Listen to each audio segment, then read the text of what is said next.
When we blather about trivial things, we ourselves become trivial, for our attention gets taken up with trivialities. You become what you give your attention to.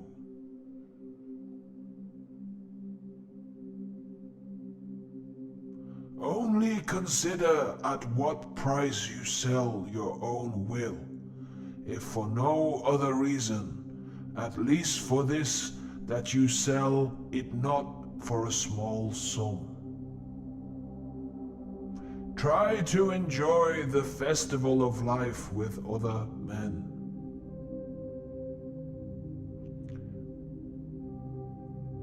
I'll show you that I'm a master. And how will you do that? Zeus has set me free. Do you really suppose that he would allow his son to be turned into a slave? You're a master of my carcass. Take that. You only have to doze a moment and all is lost. For ruin and salvation both have their source inside you. Man, the rational animal, can put up with anything except what seems to him irrational. Whatever is rational is tolerable.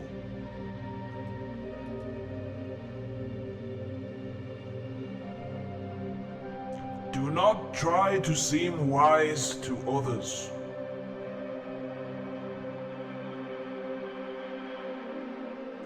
Now is the time to get serious about living your ideals. How long can you afford to put off who you really want to be?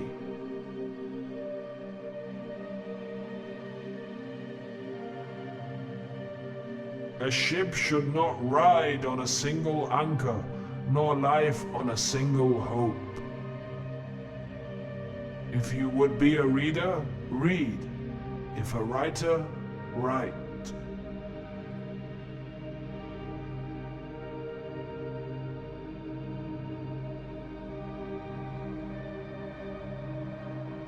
Difficulty shows what men are.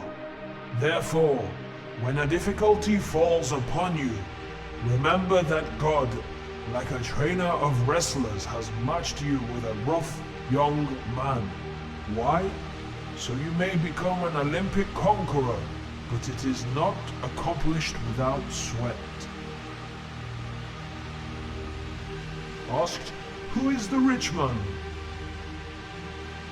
He who is content. It is more necessary for the soul to be cured than the body, for it is better to die than to live badly. First you say to yourself what you would be, and then do what you have to do.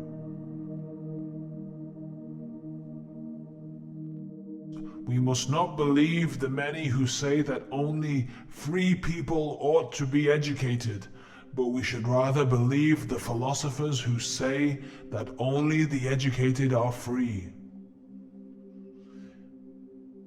In banquets, remember that you entertain two guests, the body and the soul, and whatever you shall have given to the body, you soon eject, but what you have given to the soul, you keep always.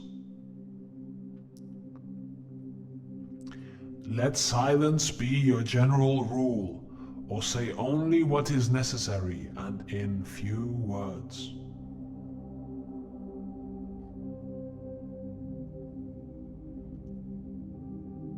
If a man has reported to you that a certain person speaks ill of you, do not make any defense to what has been told you, but reply, "The man did not know the rest of my faults, for he would not have mentioned these only." The gods do not exist, and even if they exist, they do not trouble themselves about people. We have nothing in common with them. The piety and devotion to the gods that the majority of people invoke is a lie devised by swindlers and conmen, and if you can believe it, by legislators to keep criminals in line by putting the fear of God into them. Restrict yourself to choice and refusal, and exercise them carefully, with discipline and detachment.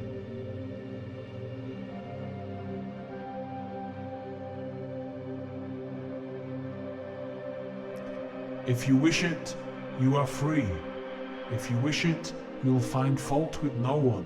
You'll cast blame on no one, and everything that comes about will do so in accordance with your own will and that of God.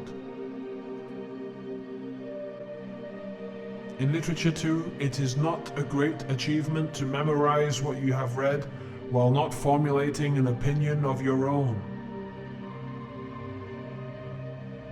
Circumstances do not make the man, they only reveal him to himself. Conduct yourself in all matters, grand and public, or small and domestic, in accordance with the laws of nature. Harmonizing your will with nature should be your utmost ideal. Most people are impulsive, however, having committed to the thing they persist, just making more confusion for themselves and others until it all ends in mutual recrimination. It is the act of an ill-instructed man to blame others for his own bad condition. It is the act of one who has begun to be instructed to lay blame on himself, and of one whose instruction is completed neither to blame another nor himself. It is impossible to begin to learn that which one thinks one already knows.